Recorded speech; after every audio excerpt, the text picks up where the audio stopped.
Hoje nós iremos falar da oxigenoterapia.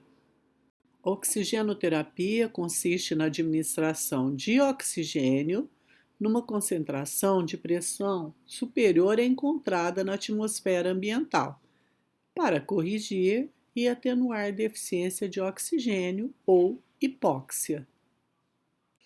O oxigênio, ele é um gás inodoro, né, insípido, transparente e ligeiramente mais pesado que o ar. Ele alimenta a combustão. Então, vocês vão ver que quando o paciente está em oxigenoterapia, é necessário alguns cuidados que nós veremos mais para frente. O oxigênio ele necessita de um fluxômetro e um regulador de pressão para ser liberado. E a determinação de gases arteriais é o melhor método para averiguar a necessidade e eficácia da oxigenoterapia. Então, o paciente está em oxigenoterapia, é necessário saber, né, confirmar se esse oxigênio está sendo absorvido, se ele realmente está no sangue. Para isso, é feita uma coleta, né, do sangue arterial pelo enfermeiro, onde vai ser feita uma gasometria e aí realmente vai confirmar. Podemos usar o oxímetro também, digital, né?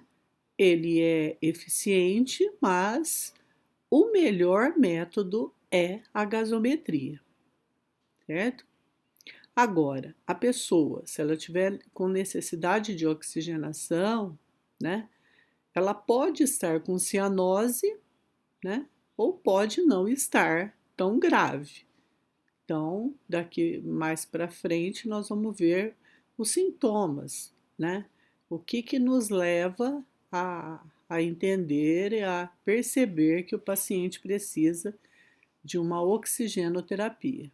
Desde da hipóxia, né? Hipo é pouco, óxio é oxigênio, pouco oxigênio.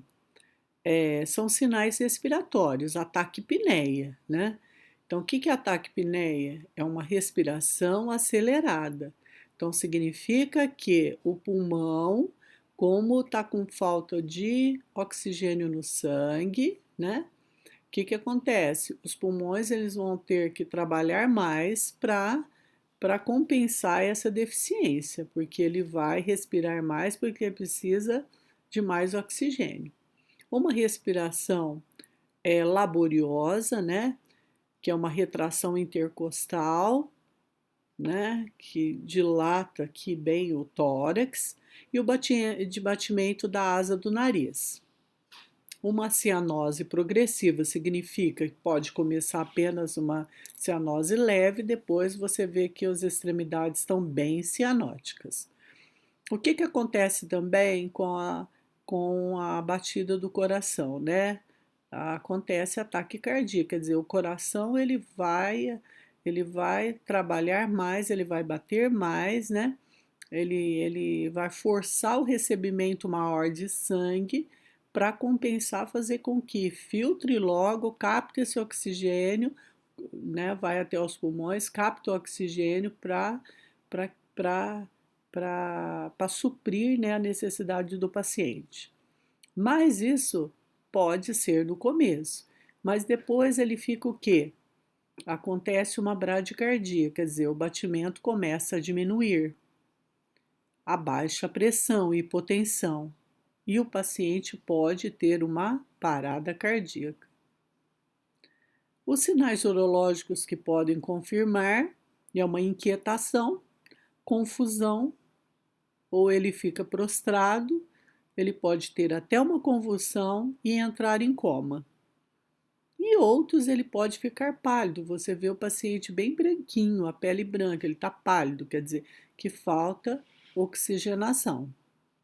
Os métodos de administração de oxigênio, quando o médico prescreve, nós podemos usar o catéter tipo óculos, que vocês estão vendo aí, né?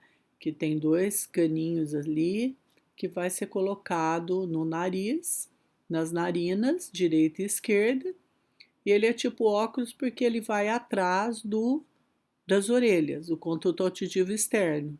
Então vai atrás da orelha e prende aqui na frente, né, abaixo aqui do queixo. Então na hora da prática vocês vão ver. Ele é um método que confortável, né? Que a pessoa ela pode comer, falar sem obstáculo, certo?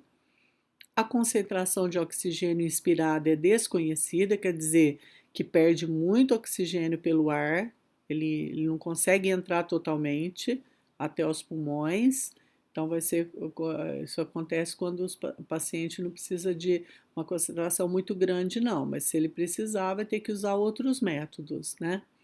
As crianças não aceitam muito porque irrita, para elas tudo é, né, é agressão, irrita, e esse método não permite nebulização, fica complicado fazer a nebulização. Outro método de administração de oxigênio é pelo catéter nasal. Ele é um catéter, né? Portanto, ele vai ser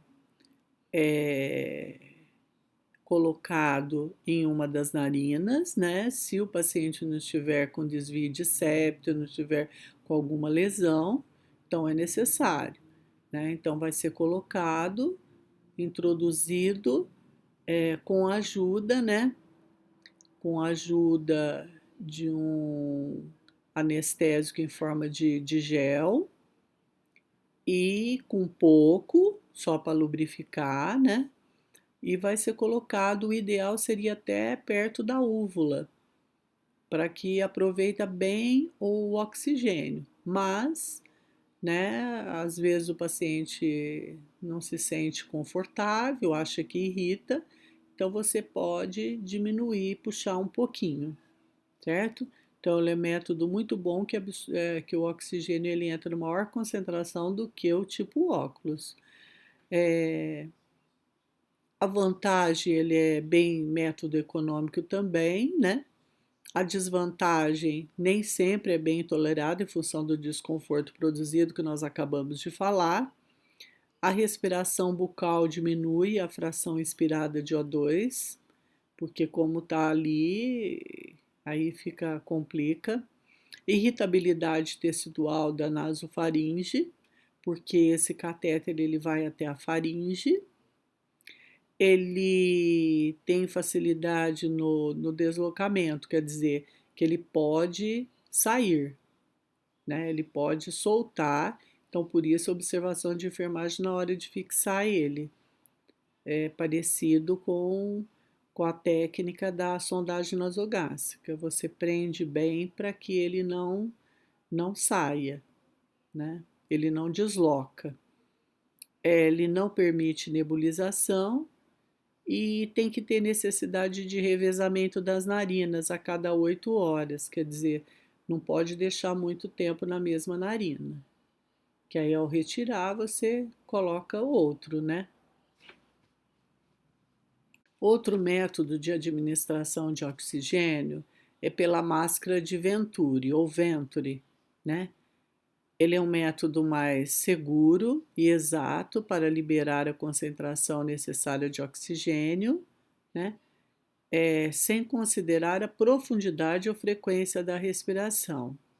Então, vocês vão perceber que cada cor, né, dessa máscara de Venturi, ela tem uma concentração, quer dizer, ela vai filtrar, quer dizer, ela vai controlar a quantidade de oxigênio correta de acordo com a necessidade dele, a prescrição médica. Então, vai ter várias porcentagens, né? Quer dizer, essa porcentagem é que vai entrar, né, no organismo da pessoa e chegar até os pulmões, ok? Então, ela tem, assim, vários dispositivos aqui, ela tem uma extensão, né? Ela tem a máscara, que depois vocês vão assistir o vídeo e vão entender melhor, que nós vamos passar um vídeo. Essa máscara ela vai ficar bem colabada assim, ó, no rosto, na face, então ele é um método super eficiente, usado em UTI, ou no próprio setor, né? Então ele é muito eficiente para administração de oxigênio. Outro método de administração de oxigênio é por máscara de aerosol. Elas são utilizadas com dispositivo e que podem ser ajustadas para concentração que varia de 27 a 100%, certo? Se ela estiver assim, bem colocada na face, a perda muito pequena de oxigênio, mas se não, ocorre a perda. Outro método é a tenda. Existe tendas para crianças, dependendo da idade da criança, né? Que ela fica toda envolvida, uma tenda de plástico mesmo, envolvida inteiramente, ou essa só no rosto, né? Só para a cabeça, essa aqui que está na figura, né? Em que a administração de oxigênio aqui, então há muito mais aceitação, principalmente por crianças. Aqui vocês estão vendo que eu coloquei uma figura para mostrar o cilindro de oxigênio, né? Que a maioria, né, dos hospitais é de uma forma encanada, pelo encanamento já fica lá no quadro de gases e que você vai ligar o oxigênio. Mas muitas vezes no carrinho de emergência ou durante o transporte, né, do paciente para fazer um exame, quando ele está precisando muito de oxigênio, está entubado, então é necessário o uso, né, o uso desse cilindro de oxigênio, que ele é controlado por esse manômetro que vocês estão vendo redondo aqui, ó. Tá? Um manômetro que ele vai controlar assim a quantidade que tem dentro do cilindro, certo? Agora está mostrando aqui também, né, a, as estruturas aqui que precisa ter, né, para que ocorra o controle aqui do oxigênio, né, de acordo com a prescrição médica, 1 litro, 2 litros, 3 litros, vai depender, e um umidificador, que é esse copinho aqui, que tem uma quantidade mínima, né, que tem que, né, do mínimo, né, até o máximo aqui, ó, dessa linha máxima é a linha máxima, quer dizer, se tiver muita água destilada, vai atrapalhar, se tiver menos, o paciente vai ser administrado oxigênio seco, que não é muito favorável, porque pode ocasionar problemas à mucosa. Aqui nessa figura, né, eu coloquei para vocês verem direitinho o fluxômetro, tá? O fluxômetro é aqui, ó, aquela parte que eu falei, que ele dosa a quantidade de oxigênio que vai ser administrada no paciente. Então, ele é um kit, né, que tem a máscara, a extensão aqui e depois o umidificador, tá vendo? A linha mínimo e a máxima. Tem um umidificador maior, né, e um umidificador menor. E olha a cor é verde do sistema de saída de oxigênio. Aqui nessa figura tá dando para vocês verem mais detalhado ainda, tá vendo? A bolinha aqui, ó, no fluxômetro, 1 litro, 2 litros, 3 litros, né? E estão vendo aqui a cor para vocês comparar, ó. Esse amarelinho é o ar comprimido. Então, o que que significa? Que é um ar, né, que você pode fazer inalação, mas não em paciente que necessita de oxigênio, que nem o nosso, nesse caso, né?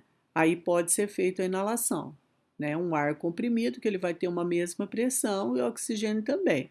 Agora, se um paciente tem problema respiratório, então vamos fazer a inalação com o oxigênio. Vamos ver agora, né, dos efeitos tóxicos e colaterais na administração de oxigênio. Então, nós temos que ter a consciência de administrar apenas de acordo com a prescrição médica, né? Supervisionar a família, acompanhante, não para que ele não mude ali no fluxômetro, né? Porque se ele mexer lá no fluxômetro, pode ser que ou tanto para menos ou quanto para mais, né, aumente a concentração de oxigênio, achando que a administração Aumentando a concentração de oxigênio, o paciente vai melhorar mais rápido e não é isso que acontece, certo? Em pacientes portadores de doença, né, pulmonar obstrutiva crônica, que é um caso grave nos pulmões, né, a administração de altas doses de oxigênio eliminará o estímulo respiratório, pode provocar uma apneia. Então, se ele está com deficiência, não adianta, tem que ser uma quantidade suficiente de acordo com a prescrição médica, né? Outro efeito tóxico é resseca a mucosa do sistema respiratório. Altas concentrações, lá acima de 50% por tempo prolongado, ocasionam alterações pulmonares, atelectasias, que vocês já aprenderam, hemorragia e outros. Então, tem que pensar, não é que aumentando a quantidade de oxigênio é que vai recuperar aí a saúde do paciente, tem que ser dosado. E acima de 100%, há uma ação tóxica sobre os vasos da retina, no olho, né? Determinando a fibroplasia retrolenticular. Quer dizer, pode ter lesões aí, né? E ter grave consequência na visão.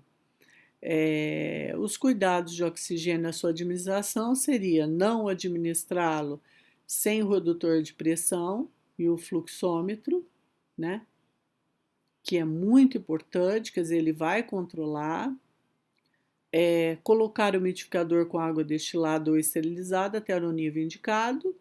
Muitas vezes vocês vão ver que, mesmo com a prescrição, às vezes a unidade não tem água destilada e coloca soro fisiológico. Colocar aviso de não fumar na porta do quarto do paciente, porque como ele induz, né, pode provocar incêndio, né?